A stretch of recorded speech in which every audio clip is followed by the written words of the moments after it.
මේක දෙක අතුර මොනවාද යකෝ තාම ඔය වැඩේ ඉවර නැද්ද? ඕක දැන් 11ට දෙන්න ඕනේ නේද? ආ බං මොනවද තාම ඉවර නැද්ද? ප්ලග් එකක් කාබලේටර් සුද්ධ කරගන්න ඔච්චර වෙලා යනවද ඔබට? මම පොඩි කාලේ ඉඳන් ආසුනේ කන්ටෙන්ට් ක්‍රියේටර් කෙනෙක් වෙන්න. ඒත් මම හිතුවේවත් නැති විදිහට මට අන්තිමට නතර වෙන්න උනේ ගැරිජ් එකක. 10 අතුරක් කරන් වරේ. මේ නව බාසුනයි. මේ නව බාසුනේ අතුර. මේක දෙක අතුර. ඔබ ගෙනාවේ 10 වරක් දෙකද? ආ? මේ 10 අතුරද? මෙතර දවස් වැඩ කරන ආයුධයක් අඳුරන්නේ දැන් ගා බලලා හරියට වැඩි කරගන්න. මම අමාරුවෙන් සල්ලි එකතු කරලා ගත්ත හැම ෆෝන් එකක්ම ටික දවසක් යද්දි මොකක්ම හරි වෙලා කැඩෙනවා. ගත්ත කඩවල් වලින් නම් කිව්වේ අච්චර කල් මෙච්චර කල් වොරන්ටි දෙන්නම් කියලා. ඒත් ඒ කිසිම දෙයක් හම්බුනේ නැහැ. අයියෝ මන් දන්නේ මෙච්චර මහන්සිලා ෆෝන් එකක් අරගෙන. මෙච්චර දවස් මොනවාද කරේ ජොබ් එකක් නැතිනේ. මේ කාලේ ඉඳන්ම මගේ ආසාව තිබ්බ කන්ටෙන්ට් ක්‍රියේටර් කෙනෙක් වෙන්න. මට තාම බැරි වුණා ඒක කරගන්න.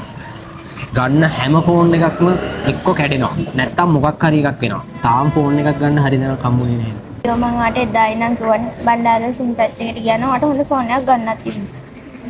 මේ පාර නම් මං හිතන්නේ මට හොඳ දැනක් හම්බුණා. එයා මාව එක්කන් ආවේ බණ්ඩාරවල ස්ලිම් ටච් එකට. මම අමාරුවෙන් කට්ට කාලා ගත්ත සල්ලි වලට මට හොඳ ෆෝන් එකක් ගන්න පුළුවන් වුණා. ඒ විතරක් නෙවෙයි මගේ ෆෝන් එකට බැක් කවර් එකක්, ටෙම්පර්ඩ් එකක් ඊට අමතරව ෆෝන් එකේ ඇක්සසරිස් ඔක්කොම හොඳම බ්‍රෑන්ඩ්ස් වලින් මට මෙතනින් ගන්න පුළුවන් වුණා. අතේ තියෙන ගානට හරියන්න ඕනිම බ්‍රෑන්ඩ් එකකින් ඔයාට ඕනිම ෆෝන් එකක් මෙතනින් ගන්න පුළුවන්. බ්‍රෑන්ඩ් නිව් විතරක් නෙවෙයි හොඳම තත්ත්වයේ තියෙන යූස් ෆෝන් උත් මෙතන තියෙනවා. කැමති විදිහකට තෝරලා ගන්න ලොකු බැක් කවර් කලෙක්ෂන් එකකුත් තියෙනවා. හොඳම බ්‍රෑන්ඩ්ස් වල JBL කලෙක්ෂන් එකක් වගේම ඔරිජිනල් Apple ඇක්සසරිස් ඕනි එකක් මෙතනින් පර්චේස් කරන්න පුළුවන්. අවුරුදු ගානක් පැනුම් අහහා වැඩ කර කරා මං හොයපු සල්ලි වලින් මට අද මගේ හීනේ හැබෑ කරගන්න පුළුවන් වුණා. දැන් මන් ලොකු කන්ටෙන්ට් ක්‍රියේටර් කෙනෙක්. මේ වීඩියෝස් ඔක්කොම කරන්නේ මම ස්ලිම් ටච් එකෙන් ගත්ත ෆෝන් එකේ. දැන් මේ යන්න බණ්ඩාරවල ස්ලිම් ටච් එකට.